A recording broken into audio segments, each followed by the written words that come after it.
पूरी दिल्ली का मैप है सर, और इसमें जितने भी आप देखो ये बाउंड्री लाइन है, तो पूरी दिल्ली जो है सर वो करीब 1486 स्क्वायर किलोमीटर में बसा हुआ है अगर आप देखेंगे तो। और पूरी दिल्ली के अंदर 360 विलेजेस हैं, ठीक है, जिसमें से जितने इस साइड का आप देख रहे हो सर, ये 1/3 एरिया ये यूपी बॉर्डर से घिरा हुआ है, और 2/3 एरिया यहाँ से लेके और यहाँ तक ये हरियाणा है, जिसमें आप फरीदाबाद, आपका उधर सोनीपत हो गया सर, झज्जर क्रॉसिंग है, कुछ गुड़गांव क्रॉसिंग हो गया दिल्ली से बॉर्डर जितने आप देखेंगे, तो ये 2/3 एरिया है सर आपका, ये जो हरियाणा बॉर्डर से घिरा हुआ है। इसमें जितने भी व्हाइट कलर के आप देख रहे हैं सर, ये ऑलरेडी बसा हुआ है। ये जो बसा हुआ टोटल एरिया है ये करीब 900 स्क्वायर किलोमीटर के आसपास है आज के डेट में। और जितने आप इसमें से ग्रीन कलर के एरियाज देख रहे हैं साइड में, ये जीडीए है, ये 47 विलेज है 360 में से।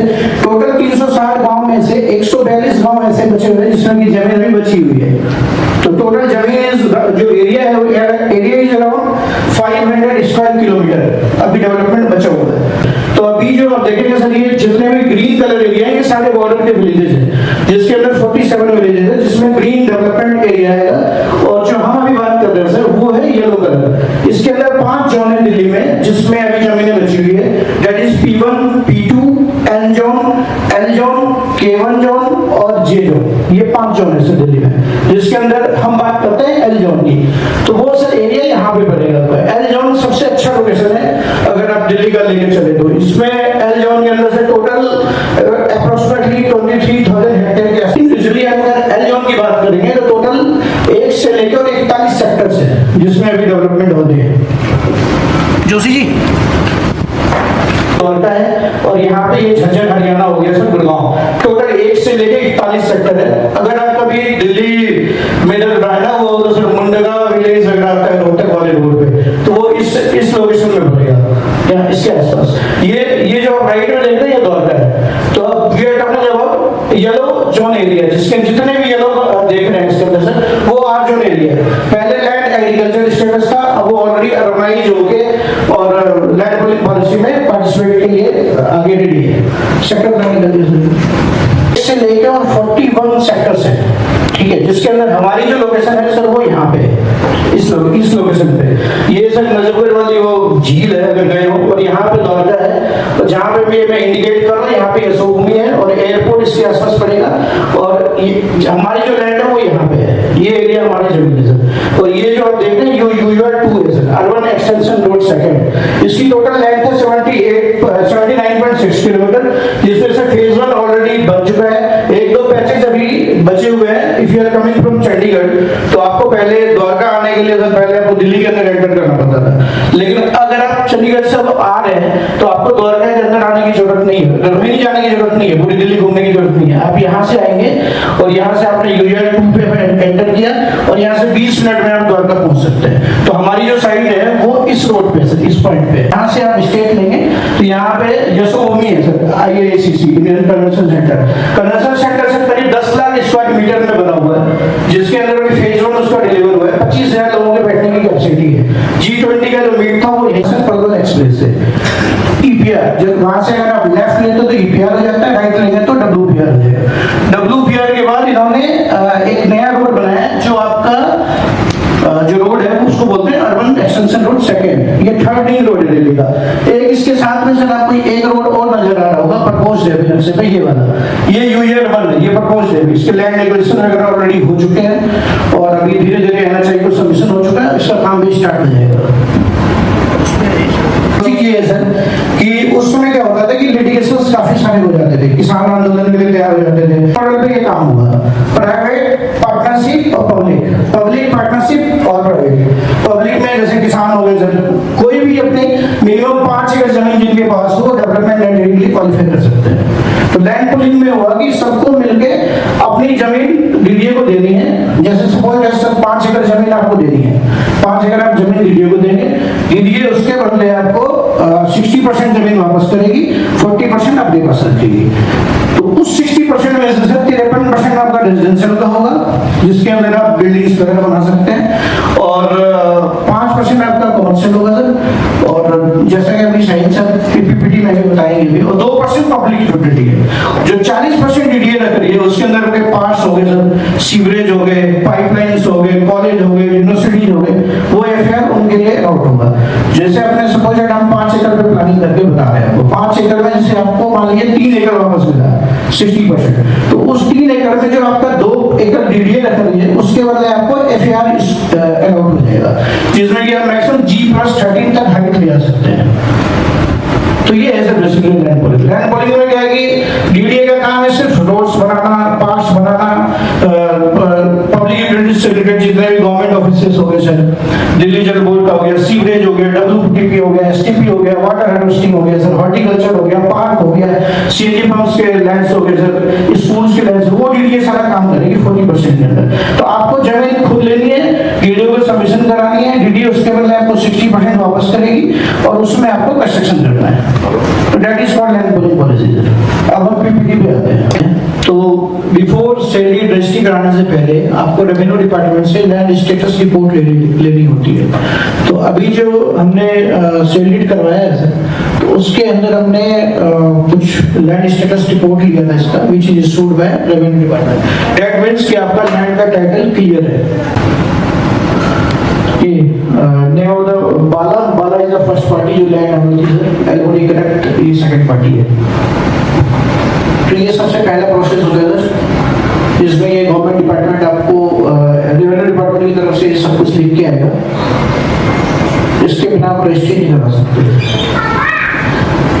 सेकेंडली सर, ये हमारी पहली लैंड की रजिस्ट्री थी जो हमने 22 अगस्त 2023 को करवाया था सर। इसमें आप यहाँ सेल डीड की कॉपी है। First party is Bala, second party is Elodie correct, जो सेक्टर 14 में है सर। इसमें साइन जी अफेयर सेक्रेटरी हमारे on behalf of ANC, Elodie correct.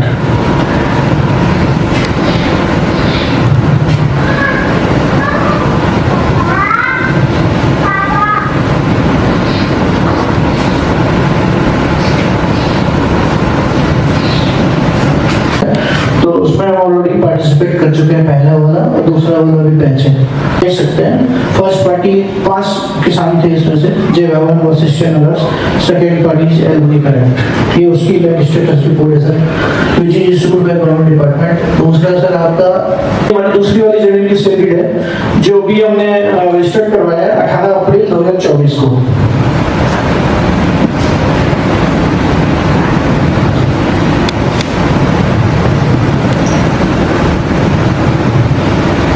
ये सारे जितने भी देख रहे हैं सर 5 चेहरे, एक नीचे वाले तो जाने पहचाने हैं अभी थे, हुसैन जी हैं। तो ये सारे सर सेकंड वाले से बॉडी मेंबर्स जितने भी हैं, इसमें चंदन जी हमारे सामने बैठे हुए हैं, संजय सर पीछे हैं, लियान जी सामने बैठे हुए हैं। दूसरा सर इसके बाद फिर प्रोसेस है हमारा, एक्चुअली डॉक्यूमेंट अलाउड नहीं है, बट ये हम डीडीए से लेके आए थे। जो हमारी पहले वाली जमीन थी, मैं प्रोसेस बताऊंगा आपको चल के क्या क्या प्रोसेस होता है। ये डीडीए के लेटर्स है सर, और जो हमारी वाली लैंड है वो ऑलरेडी रेवेन्यू डिपार्टमेंट में डीडीए की तरफ से वेरिफिकेशन के लिए जा चुका है। ये आपको अपडेट बता रहा हूँ सर मैं, आप ये वाला पॉइंट आप देख सकते हैं यहाँ पे, ये थोड़ा सा ब्लर आ रहा है, ये वाला stage of followed by consortium DE for undertaken. It's okay.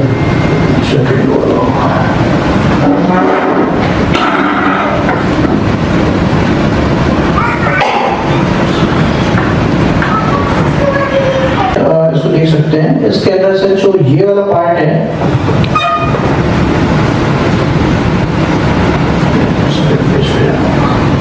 ये देख सकते हैं सर। इसमें सबसे पहले तो अपने लैंड स्टेटस रिपोर्ट लिया सर, जमीन आइडेंटिफाई किया, आइडेंटिफाई करने के बाद लैंड स्टेटस रिपोर्ट आपने लिया सर, उसके बाद आपने सेल डीड कराया। सेल डीड कराने के बाद आपको लैंड पॉलिंग पॉलिसी में पार्टिसिपेशन के लिए डीडीए के वेबसाइट में आपको पोर्टल में लॉगिन करना है, नंबर 1, नंबर 2, नंबर 3, नंबर 4। यहाँ पे सर आपको जमीन डीडीए में सबमिशन करना है। डीडीए में जब लैंड सबमिट कर देंगे, अभी हमारी जो जमीन है वो 4th स्टेज पे सर, अभी ये थोड़ा सा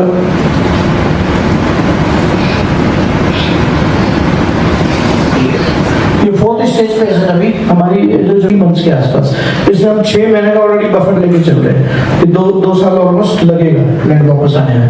तो अगर आप यहाँ से प्रोसेस लेंगे हम already we are in fourth stage.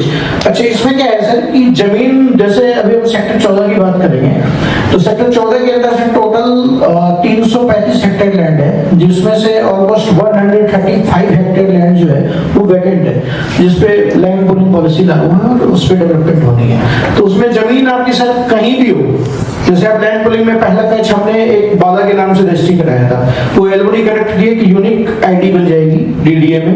दूसरी जमीन आप जब उसमें ऐड करेंगे तो वो यूनिक आईडी में आपकी दूसरी जमीन ऐड होती रहेगी, और वो जब आपको जितने पार्ट में चाहे आप 10 टुकड़े में जमीन लेके और डीडीए में दीजिएगा, बट आपको जो डीडीए से जमीन वापस मिलेगी वो एक ही मिलेगी। तो ये सब टोटल प्रोसेस है लैंड पुलिंग का। अभी हम फोर्थ स्टेज पे हैं। टोटल 30, जैसे गुड़गांव की बात कर रहा हूँ सर हरियाणा में, तो 32 लाइसेंस लेने होते हैं। एनएचआई का परमिशन लेना आपके नाम पे अलाउट हो जाएगा, उसके बाद फिर आप लेआउट बना के फिर सबमिशन करेंगे, उसके बाद फिर यहाँ से आप कंस्ट्रक्शन स्टार्ट कर सकते हैं। जो एरिया है इसमें जमीन चाहे आपकी यहाँ भी हो सर, चाहे यहाँ हो यहाँ हो, कहीं भी आप जमीन लेके डीडीए को पूल कर सकते हैं, बट आपको जो लैंड मिलेगा वो मिलेगा आपको रोड्स, जितने भी रोड्स देख रहे हैं सर, ये हो गया 1 2 3। तो सेक्टर 14 में आने के लिए आपको 3 रास्ता दिया डीडीए ने, जो कि 45 मीटर का है। एक ये वाला रोड है सर, एक ये वाला रोड है, एक ये प्रोसेस से आपको जो 60% अलॉट। सर लैंड पुलिंग में प्रोसेस ये है कि जैसे मान लीजिए सेक्टर 14 के लिए काम कर रहे हैं, छावला जो है वो सबसे टॉप क्लास का रही है। तो छावला में क्या है कि सर 135 हेक्टेयर लैंड है जो वेकेंट है, जिसपे लैंड पुलिंग पॉलिसी लागू है। तो 70% आपका जमीन डीडीए को सबमिशन होना चाहिए। 70% आपका जिस दिन हो गया, डीडीए फिर आपको एक कंसोर्शियम बनाने के लिए नोटिस देगी। कंसोर्शियम का मतलब जैसे आप सर मोहल्ला में RWA होता है, तो वैसे लैंड ओनर्स को कंसोर्शियम के लिए नोटिस आएगा कि आप लोग कंसोर्शियम बनाइए और आपके सेक्टर्स को हम चालू कर रहे हैं। तो ऑलमोस्ट जो सर अभी लास्ट अपडेट है डीडीए से, अभी 2-4 दिन पहले की बात है, 68% के आसपास हो चुका है हमारा। बीच में 69 से भी ऊपर हो चुका था, बट कुछ फाइल्स में रिजेक्शंस था। ये आपको नेट बता रहा हूँ जितना अभी तक हमारा हो चुका है, तो 68% ऑलमोस्ट क्लियर है। तो वो कभी भी सर 2 महीना 4 महीना 5 महीना, मतलब इसके अंदर भी कभी भी होने के बाद कंस्ट्रक्शन का नोटिस आ सकता है हमारे पास। इसका मतलब है कि 2 महीना में हो जाना चाहिए, मतलब 2 महीना 4 महीना 6 महीना, मतलब डीडीए है सर, गवर्नमेंट डिपार्टमेंट है, उसके ऊपर डिपेंड करता है बेसिकली। मतलब सेक्टर हमारा पास हो चुका है। टोटल एलजीओ में देखिएगा तो सर 1 से लेके 41 सेक्टर है, उस 41 में 3 सेक्टर पास हुए, जहाँ पे कि अप्रोक्सीमेटली 70% के आसपास लैंड सैंक्शन हो चुका है। ठीक है सर।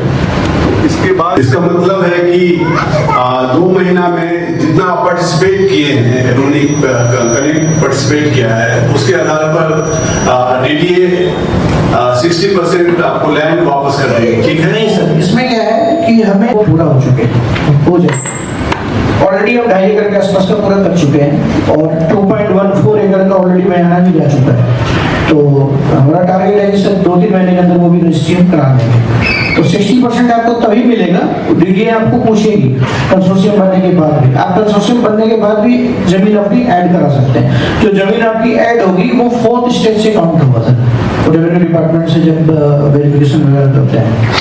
तो ये है सर, उसके अंदर डीडी आपसे पूछेगी कि आप डी बनना चाह रहे हैं या किसी सोसाइटी का ग्रुप हाउसिंग का पार्ट बनना चाहते हैं। डी हो गया सर डेवलपमेंट एंटिटी, उसके लिए आपको 2 हेक्टेयर जमीन मिनिमम चाहिए। अगर आप अपना खुद का बाउंड्री वॉल के साथ खुद की इंडिविजुअल सोसाइटी बनाना चाहते हैं, तो अगर आप किसी का पार्ट बनना चाहते हैं, 5 एकड़ का जमीन नहीं हुआ, तो डीडी उसमें भी आपसे पूछेगी कि अगर आप पार्ट बनना चाहते हैं तो उसके लिए वो आपके ऊपर डिपेंड करता है सर। अगर मान लीजिए हम 5 एकड़ नहीं कर पाए, 3 एकड़ हो गया, तो आपको किसी पार्ट एफएसआई में वो एफएसआई अलाउड हो जाएगा।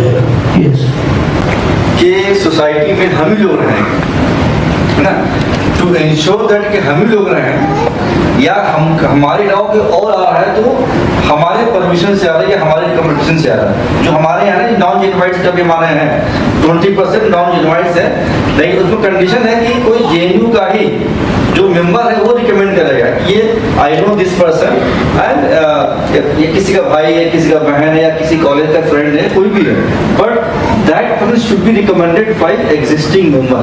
तो ये हमारा तो अगर इसको मेंटेन करने के लिए ये जरूरी है कि हम 5 एकड़ में काम करें।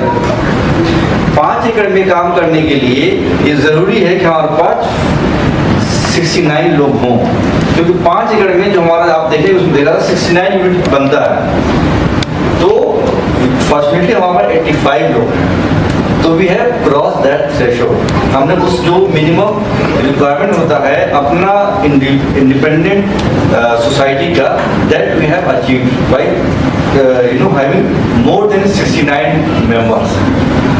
तो हमारा 85 लोग हैं, और अब हमारा क्या कोशिश क्या है कि हम सबको कॉल कर रहे हैं, फॉलो करें कि भाई आप बैलेंस अमाउंट पे कीजिए।